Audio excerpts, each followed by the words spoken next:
Я начала заниматься металлом в академии. Сюда пришла без подготовки. Мне нравилось создавать образы, придумывать их. Мне нравится работать с эмалью, делать украшения в технике литья.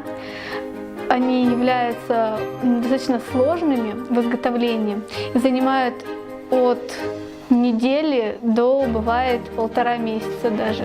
То есть, допустим, кольцо Давид, которое я делала, это была одна из самых непростых и необычных задач.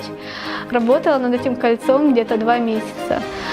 Сначала делается восковая форма в гипсовом растворе, и потом воск выплавляется в печке, и там пустота получается в этой форме гипсовой.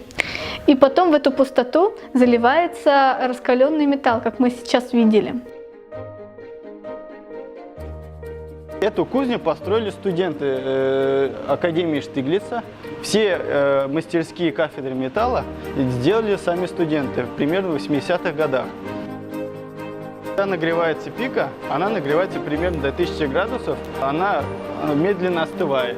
Во время остывания мы как раз куем.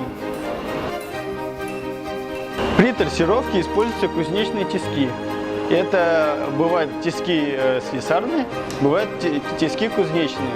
Кузнечные тиски куются, поэтому они не трескаются и способны выдержать удары кувалдой и молотка.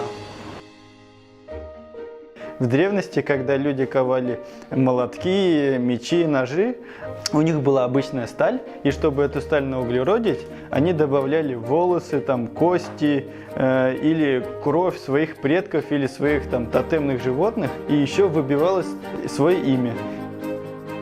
Моя дипломная работа – это люстра, знак солнца. Это я взял древний чувашский орнамент, называется кеске, это нагрудная вышивка чувашской женщины. Я выбрал такую тему, как стилизация орнамента в кузнечные узлы и приемы. Вся люстра, она разбирается. Вот. В этом и есть такая изюминка